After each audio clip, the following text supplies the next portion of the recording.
마태복음 11장 1절에서 19절 본문 말씀 가지고요, 나만의 놀이라는 제목으로 함께 말씀의 은혜 나누겠습니다. 오늘 본문의 1절은요 11장의 시작이라기보다는 10장의 마무리 구절입니다. 이후에 제자들의 선교 보고하는 모습이 마가복음과 누가복음에는 등장하고 있는데요, 마태는 예수 그리스도께 집중하기 때문에 그것을 특별히 기록하지는 않고 있습니다.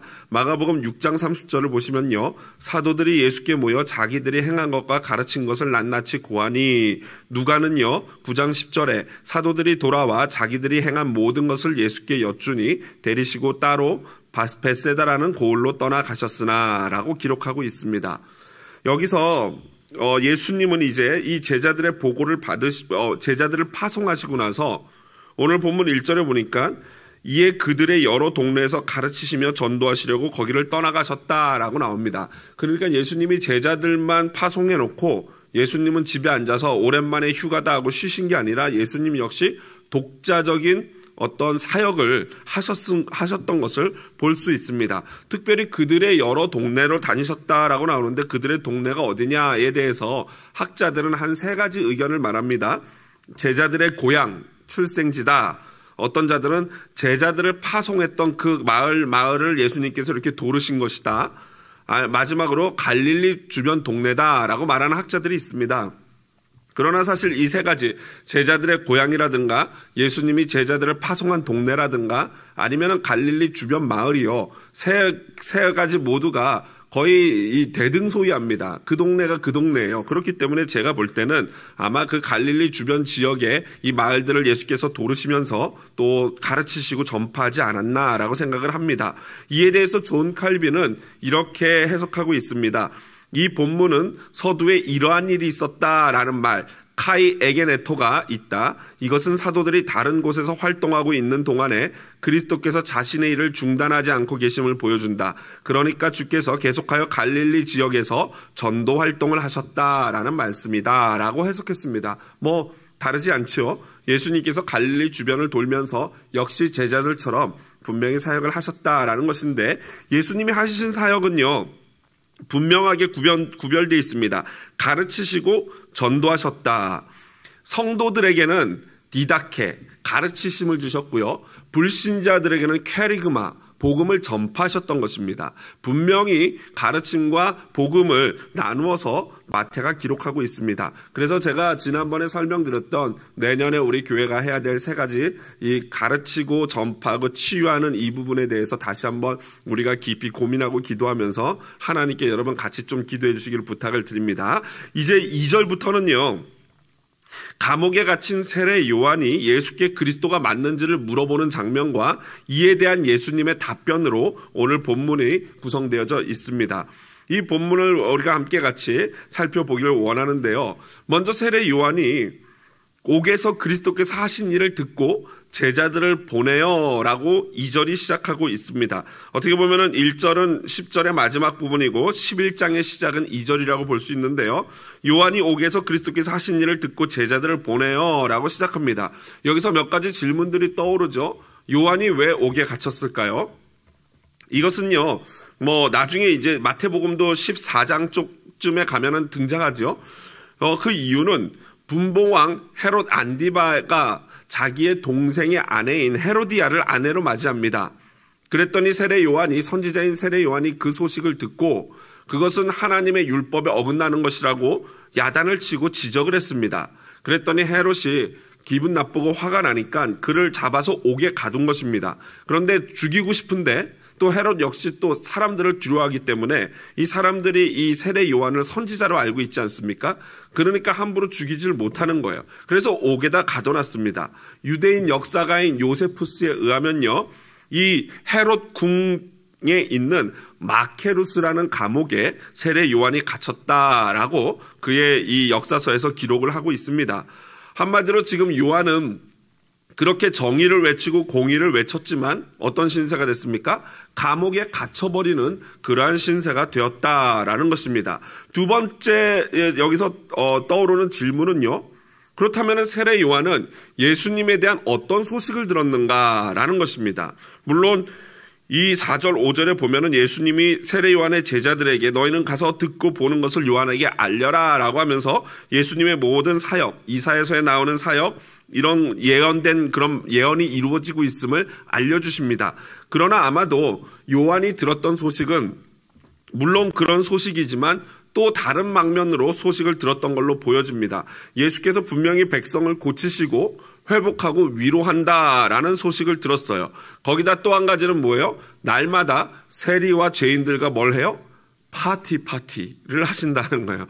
파리 하면서 파티를 하고 계신다라는 얘기를 들으니까 이 요한은 좀 의아한 겁니다. 왜 그렇습니까? 요한의 평소의 삶이 어땠습니까? 요한의 삶에 파티가 있었습니까? 없었습니까? 파티는커녕 메뚜기와 꿀만 먹고 광야에서 낙타 털 옷을 입고 가죽띠를 띠고 사는 금욕주의, 검소주의의 삶을 살았던 자가 바로 세례 요한입니다. 그리고 세례 요한의 제자들도 그 세례 요한의 영향을 받아서 예수님의 제자들이 손 안 씻고 밥을 먹는 걸 보니까 극대노하지 않았습니까? 왜 당신들은 손도 씻지 않고 이 밥을 먹느냐?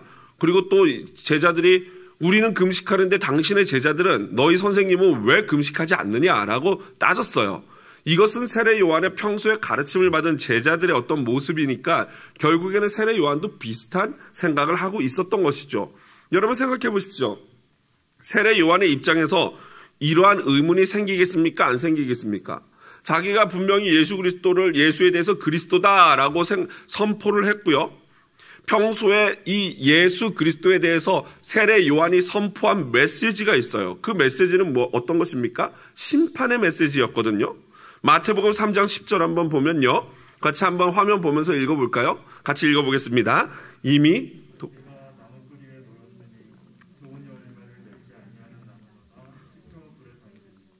여러분 이 세례 요한의 메시지는 어떻게 들립니까? 위로와 평안의 메시지입니까? 심판의 메시지입니까?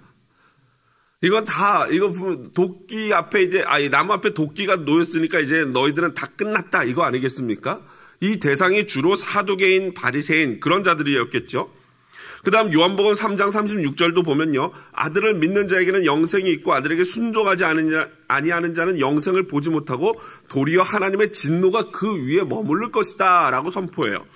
주로 세례 요한의 선포를 회개하라. 천국이 가까웠다, 심판이 임했다라는 그러한 굉장히 어떤 근엄한 위험 있는 심판을 선포하는 것이었습니다. 여기서 바로 세례 요한의 신앙에 문제가 있죠. 문제라기보다는 한 부분밖에 세례 요한이 못 봤던 것이죠. 강한 자기의 확신이 있었습니다. 세례 요한 역시 당시 메시아 유대인들이 갖고 있는 메시아관을 완전히 뛰어넘지를 못했어요. 물론 메시아는 정의와 공의를 이루시는 분입니다. 하지만 세례 요한이 기다리고 자신이 선포했던 메시아는 정치적인 메시아 또는 바리새인과 서기관을 심판하는 정의와 공의를 세우시는 분, 이것이 바로 세례 요한이 갖고 있던 메시아 사상이었습니다. 물론 이거는 이러한 메시아 사상은 절대 틀리지 않습니다. 그러나 분명한 것은 예수님의 그 모든 것이 세례 요한이 생각하고 있었던 그 메시아관에만 들어가는 것은 절대 아니죠. 분명히 메시아는 그런 부분이 있지만 세례 요한이 생각하는 것보다 예수 그리스도는 훨씬 더 크신 분이었던 것입니다. 그러니까 세례 요한 생각에는 왜 메시아께서 지금 공의와 정의를 이루시지 않는가라는 답답함이 있었을 거예요. 왜 예수님께서는 헤롯과 같은 인물을 방치하시지? 왜 나를 더 가까이 나가서 이제 개인적으로 들어가면 왜 정의를 말하고 공의를 말하는 나 같은 사람을 왜 감옥에 갇혀 있는데 예수님은 맨날 파티만 하는 거야? 이런 생각 들겠습니까? 안 들겠습니까? 당연히 들지요. 여러분, 그런 점에서 우리는 내가 믿는 메시아가 어떤 분인가 곰곰이 다시 한번 생각해 봐야 됩니다. 내가 알고 있는 예수님, 내가 믿는 하나님은 어떤 하나님이신가? 나만의 정의를 갖고 있지는 않는지 한번 살펴보셔야 돼요. 여러분, 저 개인적으로도요, 세상을 보면서 마음이 상할 때가 한두 번이 아닙니다. 어떨 때는 너무 속상하고 왜 우리나라가 이런 방향으로 가지? 왜 미국이 이런 방향으로 갈까? 사회, 정치, 문화 이런 뉴스들을 보면요. 하루에도 몇 번씩 분노가 이거 막 그냥 끌어올릴 때가 한두 번이 아닙니다. 그래서 제가 지난번에도 말씀드렸지만요. 너무 이렇게 유튜브 하나 보시는 거 이 정신건강에 해로운 것 같아요. 저도 뉴스만 보다 보면은 막 마음이 힘들어지고 속상해지고 얼마나 그러는지 몰라요. 그런데 여러분, 그게 어느 진영이건 여러분 잘 들으십시오. 제가 정치 얘기를 절대 하는 게 아니고 지금 이 세상을 우리가 성경적으로 어떻게 풀어나가고 볼 것인가를 말씀드리는 거예요. 어느 진영이건 간에 그것이 오른쪽이건 왼쪽이건 간에 양쪽 진영에 다 그리스도인이 있지 않겠습니까? 양쪽 진영에 다 그리스도인이 있고 그 그리스도인은 자기만의 논리로 이 세상을 보면서 하나님의 뜻이 이루어지지 않는다고 속상해할 거예요. 맞죠? 이쪽에서도 하나님의 뜻이 이루어지지 않는다고 속상하고 저쪽 진영에서도 그러한 하나님의 뜻이 이루어지지 않는다고 속상해하는 그러한 분들이 분명히 존재해요. 그리고 그분들 역시 신앙이 좋고 심지어는 아주 믿음 좋은 목사님들도 계세요. 양쪽 진영에 다 그러한 목사님들이 존재하고 있어요. 자, 그렇다면은 그 마음의 궁극으로 속상해하는 그 마음의 끝을 파고 들어가면은 그 궁극에는 뭐가 있는가? 제가 제 자신의 마음을 뒤집어 보면요. 결국에는 뭐가 있어요? 나의 의가 있음을 부인할 수 없어요. 무슨 말입니까? 내 의로 이 세상을 판단하면서 저들은 나보다 못한 죄인임을 전제로 깔고 저들이 하는 짓들은 악한 짓이다라는 그 내 의가 분명히 숨겨져 있어요. 그런데 가만히 보십시오. 절대 의로우신 하나님께서, 절대 의이신 하나님께서 그 사람을 내버려 두는 거예요. 헤롯을 내버려둬요. 의인인 세례 요한이 감옥에 갇혀 있는 걸 그냥 보고만 계셔요. 그냥 보고만 계시는 게 아니고 좀 뒤에 가면 보겠지만 의인인 세례 요한이 순교까지 당하지 않습니까? 그러면 우리는 이걸 불의라고 생각하고 너무 화가 나는 게 사실입니다. 그런데 절대 의이신 하나님이 그걸 내버려 두신다면은 내가 욕하는 죄인과 똑같은 죄성을 갖고 있는 죄인으로서 내가 무엇이간데 하나님을 넘어서서 그 사람을 악하다고 판단할 수 있는가? 욕할 수 있는가? 여러분, 오늘 본문이 이런 깊은 신학을 가지고 있습니다. 예수님은요, 민족의 해방, 사회 정의 구현을 위해서 이 땅에 오신 분이 아닙니다. 물론 그것들도 예수께서 이루십니다. 그러나 예수님은 이 땅에 존재하는 가장 근본적인 악, 곧 다시 말해서 각 사람의 마음속에 존재하는 죄의 문제를 해결하기 위해 오신 것인 줄로 믿습니다. 그래서 예수님은 각 사람의 심령을 고치시는 거고요. 각 사람 안에 들어가 있는 죄를 용서하시고 바꾸시고 변화시키시고 그 영혼을 구원하시는 거예요.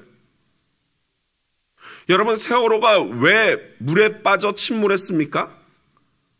어떤 분들은 박근혜 대통령 때문이다라고 얘기를 해요. 정말 그렇습니까? 저는 지금 정치 얘기를 하는 게 아니라 저는 신학적으로 그 사건을 푸는 겁니다. 왜 세월호가 빠졌냐면요. 돈 조금 더 벌기 위해서 조금의 거짓말 사기치는 것을 두려워하지 않는 그 악한 인간의 죄 때문에 그 어린 아이들의 생명이 이 땅에서 사라져버린 거예요. 여러분, 그런데 지금도 여전히 각 사람의 마음에 그 죄악들은요. 존재하고 있고 여전히 그것들을 우리가 합리화하면서 그 죄들을 감추고 있으면서 그 모든 잘못을 누군가에게, 정부에게, 또 다른 어떤 권위자에게 자꾸만 이것을 핑계대고 그 책임을 넘기려고 하는 것이 우리 죄성을 가진 인간들의 마음이라는 거예요. 여러분, 면밀히 살펴보십시오. 왜 그런 일들이 벌어집니까? 나의 죄 때문이에요. 내 옆에 있는 그 사람의 죄 때문이고 조금 거짓말하는 거 전혀 두려워하지 않고 조금 거짓말하는 것을 다 그러니까 그 정도는 할 수 있는 거 아니냐 라고 말하는 그 정신상태, 그 죄성이 바로 우리 사회를 죽이고 있고 우리 다음 세대를 죽이고 있는 것입니다. 예수님은 그 죄성을 해결하기 위해서 이 땅에 다 오셨던 것이에요. 이제 예수님은 세례 요한에 대한 답변과 평가를 이어가십니다. 질문하는 세례 요한의 제자들에게 기록된 말씀과 예수께서 하시는 그 일을 보고 그대로 전해라 라고 말씀하십니다. 그리고 예수로 말미암아 실족하지 않는 자가 복이 있다. 무슨 말입니까? 끝까지 예수님을 그리스도로 믿고 의지하는 자가 복을 누리게 된다. 이 말씀 아닙니까? 그러면서 예수님이 세례 요한에 대해서 평가를 합니다. 첫 번째로 11절에 보시면요. 이렇게 말씀하셔요. 내가 진실로 너에게 이르노니 여자가 낳은 자 중에 세례 요한보다 큰 이가 일어남이 없도다. 여러분, 이 칭찬은요. 예수님이 직접 하신 칭찬이고 이 지구상의 최고의 칭찬이라고 할 수 있습니다. 여자가 낳은 자라는 것은 모든 인간 중에서 세례 요한보다 큰 자가 없다라는 거예요. 왜 그렇습니까? 바로 예수 그리스도 직전에 와서 예수님과 6개월 차이로 생일이 오버랩되면서 예수님보다 6개월 먼저 태어난 사촌형으로서 예수 그리스도 만왕의 왕이신 예수 그리스도의 앞길을 이렇게 닦아주는 그러한 길 앞잡이를 했기 때문에 가장 예수 그리스도를 직접 보고 증거한 선지자이기 때문에, 그리고 마지막 선지자이기 때문에 그렇다는 거예요. 두 번째로 예수님은 8절과 9절에서 그의 구별된 삶을 칭찬하십니다. 부드러운 옷 입은 사람이냐? 부드러운 옷을 입은 사람은 왕궁에 있고, 선지자를 보기 위함이냐? 옳다. 내가 너에게 이르노니 선지자보다 더 나은 자다. 한마디로 그의 금욕적인 삶, 제사장 가문으로 태어나서 충분히 그 모든 기득권을 누릴 수 있음에도 그걸 다 버리고 광야로 나가서 아주 금욕적인 삶을 살았던 세례 요한은 선지자 중에 선지자 중에서 모든 선지자 중에서 넘버 원이 바로 세례 요한이다. 그리고 13절에는 뭐라고 말씀하십니까? 모든 선지자와 율법이 예언한 것은 요한까지다. 무슨 말이에요? 선지자의 끝판왕이라는 거예요. 요즘 애들 말대로 세례 요한은 선지자의 끝판왕이다. 이렇게 표현하시는 거예요. 마지막으로, 그러나 이 마지막 평가는요, 좀 반대되는 것입니다. 7절에 보니까 너희가 무엇을 보려고 광야에 나갔더냐? 바람에 흔들리는 갈대냐라고 말씀하셔요. 그 위대한 세례 요한도요, 결국에는 인간이었습니다. 여러분, 3절에 보면은 세례 요한이 예수님께 이렇게 질문을 전달했습니다. 제자들을 통해서. 3절, 예수께 여짜오되 오실 그이가 당신이오니까 우리가 다른 일을 기다려야 되겠습니까? 여러분, 이 세례 요한의 마음이 느껴지십니까? 여러분, 이 세례 요한의 질문이 의심이에요? 의심 아니에요? 여러분 어떻게 생각하십니까? 의심 같아요? 의심이 아닌 것 같아요? 이것을 놓고 학자들이 또 싸운 거 아니겠습니까? 그런데 뭐 싸울 필요가 있습니까? 예수님이 뭐라고 평가했어요? 바람에 흔들리는 갈대를 보려고 너희가 광야로 나갔느냐? 분명히 세례 요한이 흔들렸어요? 안 흔들렸어요? 흔들렸다는 거예요. 예수님도 아셔요. 세례 요한이 흔들렸어요. 분명해요. 의심이에요. 어떤 학자들은 이게 세례 요한을 요즘 이제 현대 신학을 하는 모든 학자들은 거의 대부분 이거는 세례 요한이 의심한 거다라고 보고 저도 역시 마찬가지로 생각합니다. 그러나 옛날 학자분들은요, 성경을 너무 이렇게 존중하는 것이 있어서 성경에 나오는 인물들의 흠집을 가능하면 안 내려고 했어요. 그러다 보니까 세례 요한이 이렇게 한 거는 제자들이 자꾸 세례 요한의 제자들이 예수님 쪽으로 넘어가니까 질투하고 시기하는 제자들에게 진짜 예수가 그리스도임을 다시 한번 확인시켜 주려고 일부러 질문시키고 심부름시켰다라고 좋게 해석하는 분들도 있어요. 제가 볼 때는 그렇지는 않습니다. 분명히 세례 요한이 흔들렸어요. 그리고 어떤 학자들은 또 너무 세례 요한을 약하게 봐서 그동안은 세례 요한이 못 믿었었는데 비로소 이때 믿음이 생긴 거다라고 해석하는 분들도 있는데, 그것은 또 너무 세례 요한을 너무 기분 나쁘게 만드는 거죠. 제가 볼 때는 세례 요한이 분명히 믿음이 있었는데 지금 상황에서는 그게 흔들리는 거예요. 완전한 불신앙은 아니지만 분명히 다시 한번 예수님이 그 그리스도가 맞는지를 확인하고 싶은 거예요. 왜요? 내가 생각했던 메시아상과 지금 들려지는 메시아상이 어때요? 약간 일치하지가 않아요. 내가 생각할 때는 그냥 불 던지시고 그냥 사두개인 바리새인 다 가둬놓고 헤롯 이래야 되는데, 아니 맨날 세리랑 이 창기들이랑 술 드시고 밥 드시고 하니까 갸우뚱한 거 아니겠습니까? 여러분, 사실 세례 요한의 사정을 생각하면요, 우리가 세례 요한을 이해할 수 있어요. 세례 요한이 지금 어디 있는 것입니까? 옥에 갇혀 있어요. 나는 실컷 예수님 때문에, 하나님 때문에 금욕하고 아무것도 안 먹고 삐쩍 말라가지고 제대로 잠도 안 자고 금식하고 하면서 예수님을 전해서 그분이 왔는데, 그런데 나는 옥에 갇혔고 그분은 맨날 밖에서 잘 먹고 잘 사신다는 얘기 들리면은 분명히 사람의 마음이 의아해질 것입니다. 그리고 차디찬 감옥 바닥에 있으면은 그 믿음이 도전받는 게 분명하겠죠.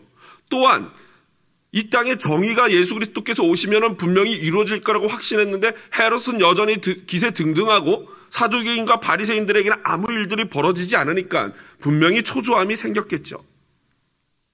당연히 의심이 이 밑에서부터 스물스물 올라오는 것은 당연한 것이에요. 모든 인간은 다 그렇습니다. 똑같습니다. 거기서 거기입니다. 그런데 여러분, 이러한 세례 요한의 연약한 흔들리는 갈대 같은 모습 가운데서도 우리가 한 가지 도전받고 본받아야 될 게 있습니다. 그게 무엇입니까? 세례 요한이 그 의심을 가지고 예수를 포기하거나 낙심하거나 절망한 게 아니라 어떻게 했어요? 예수 앞에 나갔다는 거예요. 물론 본인이 직접 나가지는 못했지만 제자들을 통해서라도 예수님께 그 의심을 들고 나갑니다. 여러분, 어떻게 보면 예수님께 세례까지 줬던 사람이 예수님 앞에 다시 진짜 맞아요? 라고 물어보는 건 굉장히 부끄러운 일 아니겠습니까? 그럼에도 불구하고 세례 요한은 자기의 그 연약한 믿음 그대로를 가지고 예수님께 나가서 예수님께 여쭤봤다는 거예요. 바리새인들이나 사두개인들에게 가서 그분이 진짜 예수 맞냐라고 물어보는 게 아니라 예수님께 나갔다는 거예요. 이런 경우에는요, 의심조차도 믿음이 되는 줄로 믿습니다. 할렐루야. 이런 의심은요, 믿음이에요. 약한 믿음이라고 볼 수 있어요. 진짜 이 의심을 했다면 예수 앞에 안 나옵니다. 그런데 이 세례 요한이 믿음이 있기 때문에 그 연약함을 그대로 가지고 예수 앞에 나온 줄로 믿습니다. 이게 귀한 거예요. 저와 여러분은 어떻습니까? 만약에 내가 원하는 대로, 내가 생각하는 대로, 내가 기도한 대로 하나님께서 분명히 나에게 이렇게 해주실 것이라는 확신을 가지고 있는데 그게 되지 않았어요. 그럴 경우엔 저와 여러분의 생각은 어떻게 됩니까? 그때는요, 예수님이 틀린 게 아니고 하나님이 틀린 게 아니고 내 생각이 틀린 거예요. 내가 무엇인가 잘못 오해하고 잘못 받아들인 거예요. 다시 기도해보고 다시 하나님의 뜻을 찾아보아야 하는 것입니다. 진짜 하나님께서 우리에게 보여주시는 예수가 어떤 분인지, 하나님이 원하는 길이 어떤 길인지를 다시 여쭤보는 겸손함이 필요해요. 세례 요한처럼 말입니다. 예수님은 이어서 천국과 관련된 굉장히 중요한 비밀을 두 가지 알려주십니다. 11절 하반절에 보면요, 그러나 천국에서는 극히 작은 자라도 그보다 크다라는 말씀이에요. 여러분, 지금 예수님이 요한을 극찬하셨어요. 이 땅에서 여자가 낳은 자 중에 요한보다 큰 자는 없다라고 단정적으로 말씀하셨어요. 왜 그렇습니까? 그런데 그렇게 큰 요한, 아까 왜 요한이 큰지 말씀드렸죠? 그런데 불구하고 천국에서는 지극히 작은 자라도 그보다 크다. 이게 무슨 말입니까? 이거는요, 간단합니다. 세례 요한은요, 상징적인 인물이에요. 어떤 상징입니까? 율법과 은혜의 시대에 뭐예요? 기준이에요. 세례 요한을 기준으로 율법이 끝나고 은혜의 시대가 열리기 시작한 겁니다. 그러니까 세례 요한이 상징하는 건 율법인데, 여러분, 천국은 무엇으로 들어갑니까? 그렇죠. 할렐루야. 믿음으로 들어가요. 믿음이라는 건 뭐예요? 은혜예요. 하나님의 은혜. 그러니까 율법보다 은혜가 훨씬 더 큰 것. 물론 율법도 하나님의 은혜에 속하여. 그러나 그 율법주의 율법보다는 그 은혜로 말미암아 인간이 천국에 갈 수 있기 때문에 율법의 상징인 요한보다도 천국에 들어간 믿음이 있는, 겨자씨야 할 만한 믿음이 있는 천국에 들어간 자는 요한보다 당연히 클 수밖에 없는 거예요. 율법의 상징인 요한보다 클 수밖에 없는 겁니다. 그러니까 은혜 앞에는 어떤 인간, 즉 세례 요한 같은 위대한 인간도 이 은혜 앞에 서면은 작아질 수밖에 없다라는 그런 의미인 것입니다. 두 번째로 12절에 보니까 세례 요한의 때부터 지금까지 천국은 침노를 당하나니 침노하는 자는 빼앗느니라 라는 말씀이에요. 존 칼빈은 이것에 대해서 이렇게 해석했습니다. 우리는 여기서 신앙의 본질과 방법을 배운다. 하나님께서 말씀하실 때 냉담하거나 의무감으로서가 아니라 불타는 열심으로 주를 사모하고 열심을 내어 난관을 뚫고 주를 따라야 한다는 뜻이다 라는 것입니다. 한마디로 신앙의 본질과 방법은 물론 은혜로 가는 게 분명히 맞지만요, 거기에 뭐가 필요합니까? 우리 인간의 불타는 열심, 예수님과 하나님을 향한 뜨거운 사랑이 있어야지만, 그리고 어떤 난관이 있어도 어떤 박해가 있어도 그것을 넘어서서 예수를 쫓는 것, 이것이 진짜 신앙이다라는 것입니다. NIV는요, 이걸 이렇게 다음과 같이 번역하고 있어요. 천국은 전진한다. 힘쓰는 자는 이를 차지한다. 천국은 전진한다는 것은요, 천국이 점점 확장되어 가고 팽창된다는 거예요. 천국은 세례 요한이 와서 천국을 선포한 뒤로 천국이 가까웠느니라 회개하라라고 선포한 뒤로 천국은 점점 확장하고 급속도로 팽창하고 있는데 힘을 쓰는 자, 그것을 붙잡기 위해서 힘센 자가, 힘을 쓰는 자가 그 천국을 차지한다라는 것입니다. 결국 무엇을 말씀하고 계십니까? 신앙은요, 여러분 단순히 감정이나 지식만이 아니라 지정의, 곧 전인격적이라는 것입니다. 나의 모든 것을 다 털어넣어서 붙잡아야 하는 게 바로 신앙이다라는 거예요. 여기서 지금 오늘 강조하는 신앙의 한 부분은 의지적인 부분이에요.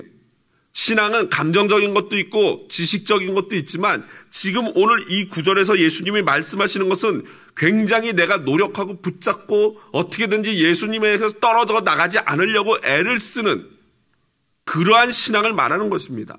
여러분, 그러니까요, 신앙이라는 것이 그냥 가만히 앉아서 의지적인 노력 없이 감나무 밑에서 감 떨어지기만 기다리는 것이 신앙인가? 절대 여러분 그렇지가 않습니다. 여러분, 이 팬데믹 기간에 안타깝고 답답한 게 무엇입니까? 결코 자기 신앙을 위해서 어떤 의지적이고 인간적인 노력하는 것이 잘 느껴지지 않기 때문에 이 목사로서 굉장히 답답하고 괴로운 마음이 듭니다. 물론 각자 가정에서 어떻게 하시는지는 모르겠어요. 그거는 알 수가 없지요. 그러나 분명히 느껴지고 예상되어지는 것은 점점점 더 의지적이고 노력이 굉장히 약해지지 않나라는 것입니다. 여러분, 인터넷으로 예배하는 것, 영상으로 예배하는 것 굉장히 잘하고 계시리라 믿습니다. 이게 어떻게 말해야 될지 잘 모르겠어요. 이게 목사가 믿음이 없으면 안 되겠고 성도들을 신뢰하고 믿어드려야 되는데, 그러나 일반적으로 들려오는 얘기들에 의하면은 처음에는 이렇게 옷도 좀 제대로 세마이 캐주얼 정도로 이렇게 갇혀 있고 정시간에 정자세로 예배를 드렸다면은 시간이 지나면서 갑자기 예배하다가 그동안 안 갔던 화장실이 또 가고 싶으면 어떻게 됩니까?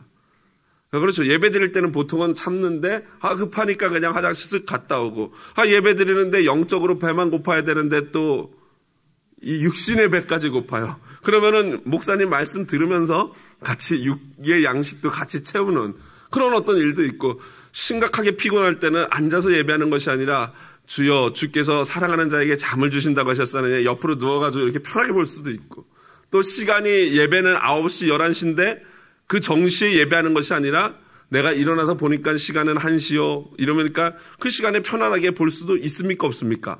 있는 거예요. 이게 부정할 수 없는 사실입니다. 죄성을 가진 인간은 당연히 그렇게 될 수밖에 없어요. 그러나 천국은 뭐라고요? 침노하는 자, 힘쓰는 자의 것이에요. 여러분, 그저 누워서 감나무 떨어지기를 기다려서 절대 안 됩니다. 어떻게든지 목숨을 걸고 예배하려고 노력을 해야 되고요. 아무리 이 목사라고 하는 사람도 그런 노력과 의지가 없이는 신앙을 유지하는 게 불가능합니다. 제가 생각할 때는요, 이 목사 안 하면 새벽 기도 안 할 것 같은 인간들을 하나님이 목사로 시켜주는 것 같아요. 저 같은 사람이요. 그러니까 여러분들 새벽에 기도하고 밤마다 기도 열심히 안 하면 자칫 잘못하면 더 이상 말하진 않겠습니다. 그냥 졸리신 것 같아서 웃기려고 드리는 말씀인데요. 여하튼 그만큼 목사건 장로건 권사건 집사건 자신들의 신앙을 위해서 힘쓰고 노력하지 않으면요, 안 됩니다. 자동으로 되는 게 절대 아니에요. 은혜? 좋은 얘기죠. 은혜라는 것은요, 하나님이 우리를 구원해 주실 때 크게 베풀어 주고 나머지는 내가 그 은혜를 감사하며 힘쓰고 애써야지 그때 하나님이 더 주어주시는 은혜가 있는 것입니다. 여러분, 오늘 저녁 이후로 어떻게든지 애써서 기도하고 말씀 보시고 큐티하는 저와 여러분 되기를 주님의 이름으로 축복을 드립니다. 이제 예수님은요, 당시 세대에 대한 교훈을 주십니다. 세례 요한의 모습 역시 당시 세대에 보여지는 믿음의 한 부류 같은 거예요. 세례 요한이 보여줬던 믿음의 한 부류는 당시 거룩하고, 그 거룩하다 보니까 의도하진 않지만 자기 의가 가득하여 자기 나름대로의 메시아관을 만들고 이 메시아를 앙망하고 기다렸던 그러한 사람이죠.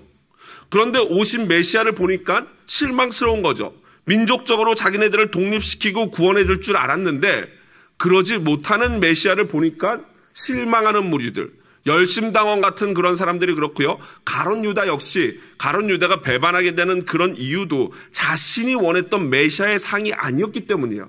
맨날 약한 소리만 하고 계시지 않습니까? 십자가에 달려 죽어야 된다, 뭐 참는 자가 복이 있다, 이런 소리 하니까요. 아, 내가 원하는 그 메시아가 아닌 것 같아, 이러면서 결국에는 예수님을 배신하게 된 것 아니겠습니까? 세례 요한도 비슷한 경우예요.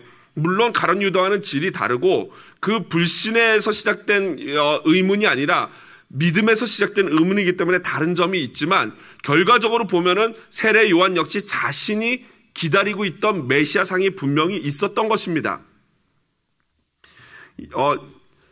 이번에는요, 그러나 예수님이 이어서 말씀하시는 부류는요, 이러한 세례 요한처럼 가능성이 있고 믿음이 있는 그런 부류가 아니라 완전히 세례 요한과 같은 부류와는 비교도 안 되게 악한 세대들의 모습이고 불신앙의 모습들에 대해서 비유로 설명을 하십니다. 예수님이 비유를 드시는데 그것은 장터에서 노는 아이들의 비유입니다. 그러니까 예수님의 비유는 실제적으로 당시 사람들이 너무나도 이렇게 피부에 와닿는, 늘 보고 늘 알고 있는 그런 비유를 주로 드셨어요. 목자의 비유라든가 씨 뿌리는 비유, 그런 것들이 다 그런 종류죠. 장터에서 놀고 있는 아이들은 늘 쉽게 볼 수 있는 모습이었어요. 장터에서 노는 아이들이 두 가지 놀이를 하는데 하나는 장례식 놀이고 하나는 결혼식 놀이였습니다. 그런데 이 비유에 의하면은 장례식 놀이를 하는데 울지 않아요. 그냥 멀뚱멀뚱 있어요. 그래서 그 다음에 결혼식 놀이를 했더니 그때도 웃지도 않아요. 노래도 안 해요. 멀뚱멀뚱 있어요. 여기서 두 가지 놀이, 장례식 놀이를 하는 아이들이 있고 결혼식 놀이를 하는 아이들이 있는데, 장례식 놀이를 하는 아이들의 주동자가 누구입니까? 예수님의 비유에 의하면은 장례식 놀이의 주동자는 세례 요한이었어요. 어떤 장례식 놀이를 했습니까? 금욕주의, 금식, 안 먹고 안 입고 회개하라는 회개 운동을 추진하고 진행했어요.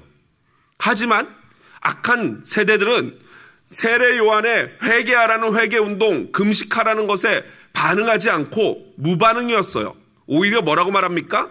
귀신 들렸다. 귀신 들렸다. 예수님이 오늘 말씀하시는 게 18절에 그겁니다. 요한이 와서 먹지도 않고 마시지도 아니하며 그들이 말하기를 귀신이 들렸다 했어요. 이제 결혼식하는 놀이하는 아이들의 비유를 예수님이 드시는데 그 주동자는 누구입니까? 예수세요. 결혼식 놀이의 주동자는 예수예요. 예수께서 파티하셔요. 잔치를 벌이세요. 세리와 죄인들의 친구가 되어서 그들과 함께 기뻐하고 구원의 감격을 누리고 구원을 선포하시고 해방을 선포하셔요. 그렇게 했더니 이 불신자들이 말하기를 죄인의 친구고 먹기를 탐하는 자고 포도주를 즐기는 사람이다. 쉽게 말하면 뭐예요? 한량이다. 놀고 먹기 좋아하는 한량이다라고 폄하해버립니다. 여러분, 역시 구원의 기쁨, 감격, 해방의 은혜를 선포하지만 무반응이에요. 무반응. 당시 바리새인, 서기관, 제사장, 사두개인 같은 부류가 바로 오늘 이 장례식 놀이, 결혼식 놀이에 절대 반응하지 않는 그러한 사람들입니다. 여러분, 오늘날 현대에도 이러한 많은 사람들이 이와 같은 모습을 가지고 있어요. 장례식 놀이와 같이 자신에 대해 간절하고 마음 치는, 가슴을 치는 회개가 있어야 하는데 전혀 회개가 없습니다. 회개의 눈물이 없어요. 모든 잘못은 내 잘못이 아니라 타인들의 잘못일 뿐입니다. 여러분, 적폐청산이라는 것이 무엇이라고 생각하십니까? 제가 생각하는 제 신앙 고백적인 적폐청산은요, 내 안에 있는 죄를 청산하는 게 적폐청산이에요.